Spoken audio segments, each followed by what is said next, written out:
क्या मेरा 5 लाख रुपया एक 10 साल में 1 करोड़ रुपया बन सकता है? राइट, ये सवाल अगर किसी ने मुझसे पूछा तो मैं तो ब्लॉगर हूँ, मुझे कोई ज़रूरत नहीं है उसको खुश करने की। मैं तो बोल दूँगा नहीं हो सकता, क्योंकि इसमें 35% रिटर्न की ज़रूरत है। लेकिन आप अगर आईएफए हो तो आप उसको इतना ब्लंटली बोल नहीं सकते हो कि नहीं हो सकता, और आपको उसकी पैसे की ज़रूरत भी है। तो आप क्या कहोगे उससे कि सर 35% मिलने की ज़रूरत है इसीलिए वो नहीं हो सकता, ठीक है।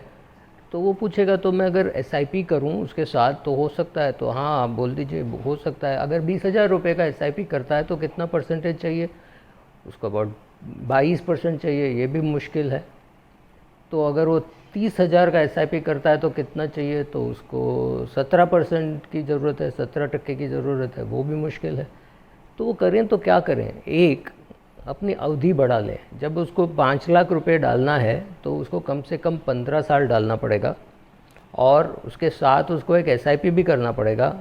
उसमें अगर वो 20,000 रुपये का एसआईपी करता है तो 12-13% में उसका 1 करोड़ रुपये हो जाएगा, ठीक है। और अगर वो 20,000 का एसआईपी नहीं कर सकता और 10,000 का ही कर सकता है तो वो 10,000 के एसआईपी को हर साल 10% बढ़ाए तो हो सकता है।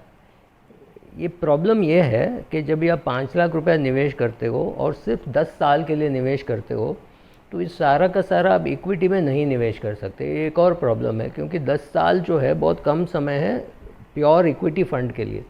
आपको 80% मैक्सिमम, मैं तो यही कहूँगा कि मैक्सिमम 80%, मतलब 20% आपका डेट में रहेगा, 80% आपका इक्विटी में रहेगा, और हर साल 10% आप इक्विटी से निकाल के डेट में डालते जाओगे। क्योंकि जब आप 8वें साल 7वें साल या 8वें साल में पहुंच जाते हो तभी आपको 80-90% आपको डेट में रहना है, क्योंकि आपको 10वें साल में पैसे चाहिए, ठीक है। जब भी आपको 15वें साल में पैसे चाहिए, वहीं पे मुझे 2-3 साल और मिल जाता है कि मैं 12वें साल तक इक्विटी में रहूं और फिर 13-14-15 साल 3 बार निकालूं, या 12-13-14-15 4 बार निकालूं, राइट। तो मुझे टाइम और मिल जाता है। तो जब मैं 15 साल की अवधि देखता हूँ तो मैं कह सकता हूँ हाँ, आप 5 लाख रुपये का निवेश कीजिए।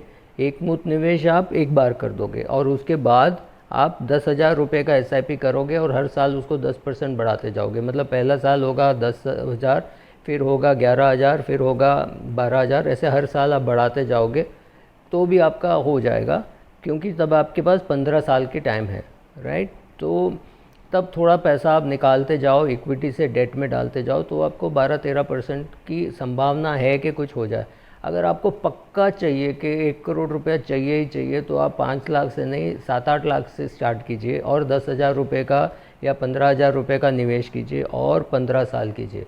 अगर आप समय को कम नहीं कर सकते हैं तो अभी आपको अमाउंट बढ़ाना पड़ेगा। ये 5 लाख जो है उसको आप 10 लाख कीजिए, और फिर आप 10-15 हज़ार का एसआईपी भी कीजिए, तो शायद आपका 1 करोड़ हो जाएगा। तो ये सब बहुत से तरीके हैं कि आप उस 1 करोड़ के टारगेट तक पहुँचें। एक और चीज़ क्या होता है, जब भी आप 1 करोड़ की टारगेट सोच के निवेश करते हैं, 7-8 साल के बाद आपको पता चल जाता है कि आपको सच में 1 करोड़ चाहिए या सिर्फ 80 लाख चाहिए, 90 लाख चाहिए। तो आपको अब ये भी देखना है कि मैं कब से विड्रॉ करूं। सपोज़ ये मान लीजिए कि आपने निवेश किया और 7वें साल या 8वें साल में इतना बढ़ गया, 80-90 लाख हो गया, तो आपको पता है ये पैसा आपको 10वें साल में चाहिए, अभी 3 साल बाकी है, तो निकाल दीजिए और उसको बैंक एफडी में रख दीजिए, क्योंकि बैंक एफडी के साथ भी वो 3 साल में 1 करोड़ रुपया हो जाएगा, राइट। तो ये जो इसमें जब आपके पास स्टार्टिंग अमाउंट है, शुरुआत की जो अंक है और अंत का जो अंक है, वो दोनों आपके पास है, तो आपको बीच में का समय के साथ आप खेल सकते हो, आप किसी और चीज़ के साथ नहीं खेल सकते हो। लेकिन बीच में आप एसआईपी कर सकते हो। अगर आपने एसआईपी भी किया, इसमें आप सब समझ लीजिए आप 30,000 35,000 का एसआईपी करने लगे 5 लाख डाल के, तो शायद संभावना है कि आप वहाँ तक पहुँच जाए। लेकिन प्रॉब्लम क्या है, 35,000 रुपये का जो एसआईपी है आपको कंटिन्यूसली करना पड़ेगा। आपसे अगर वो नहीं होगा तो आप 30 से स्टार्ट करके उसको 30, 35, 40 ऐसे करके बढ़ा के भी जा सकते हैं, राइट। अगर आपका टाइम फिक्स है, अगर टाइम फिक्स नहीं है तो टाइम को 15 साल कीजिए, फिर भी आपको एसआईपी की ज़रूरत पड़ेगी। 5 लाख का 1 करोड़ होना, अगर आप पक्का चाहते हो कि उसमें 1 करोड़ रुपये होना चाहिए तो आपको और ज़्यादा समय की ज़रूरत है। 5 लाख को अगर 1 करोड़ करना है आप 20 साल के लिए ट्राई कीजिए तो शायद हो सकता है।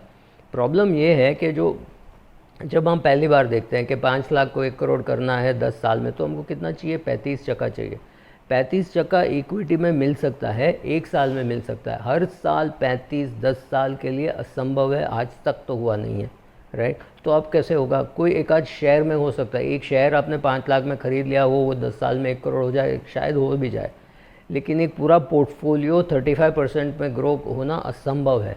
तो आपको एक ही चीज़ आप कर सकते हो, अब आप SIP की अमाउंट बढ़ा दीजिए, 50,000 की SIP कीजिए, 45,000 की SIP कीजिए, तो शायद आप वहाँ पहुँचे। और ये सब आपको वीडियो देखने की ज़रूरत नहीं है, आप एक्सेल में IRR कैलकुलेट कर सकते हैं, और उसमें आपको पहले आप फिगर डालना पड़ेगा, उसको नेगेटिव डाल दीजिए, फिर 10 साल के बाद वो 1 करोड़ का फिगर डाल दीजिए, उसके नीचे प्लस IRR करके फिर आप उसमें 0 डालते जाइए, आपको दिखेगा 35 चाहिए, फिर आप बीच बीच में डालिए कि आप कितना पैसा डाल सकते हो। उससे आपको पता चल जाएगा कि 5 लाख को 1 करोड़ करना 10 साल में ऑलमोस्ट असंभव है। हाँ, ये हो सकता है कि आप 50,000 का SIP करें और उससे वो हो जाए, वो भी मैंने अभी कैलकुलेट नहीं किया है, बट शायद उसमें हो जाए। लेकिन 25,000 के SIP में 20-25,000 के SIP में, 30,000 के SIP में भी नहीं होगा, 50,000 के SIP में शायद हो जाए। लेकिन आपको ये याद रखना है कि 10 साल है तो आपके पास सिर्फ 5-6 साल की अवधि है जब आप इक्विटी में रह सकते हो। मतलब 6-7 साल में आपको इक्विटी ने बहुत अच्छा रिटर्न दिया, तो लास्ट 3 साल में आप कुछ करके उसको 1 करोड़ करा सकते हो। लेकिन मेरे ख्याल से unless you do an SIP, कम से कम 50,000 का SIP करोगे नहीं तो ये नहीं होगा। सो बेस्ट चीज़ इसको 15 साल का करें, और फिर भी SIP करें, 15,000 20,000 के SIP करें, और उसमें आपको 12-13% मिल जाता है, जो कॉम्बिनेशन होगा इक्विटी और डेट का, जो बहुत मुश्किल लगता है, तो हो सकता है। हाँ, आप इसको 20 साल कर देते हैं तो आराम से आपका 5 लाख और 10,000 का SIP, उसमें आप थोड़ा 10 साल के बाद निकाल के थोड़ा डेट में डाल के आराम से आप 20 साल में 1 करोड़ पहुंच सकते हैं। तो आपके पास 3 चीज़ों का कंस्ट्रेंट होता है। स्टार्टिंग अमाउंट, किस रकम से आप शुरुआत करते हो, आपके पास कितना समय है और कितना रिटर्न मिलता है, ये तीनों देखना पड़ता है। इसके वजह से ये प्रॉब्लम है। Thank you.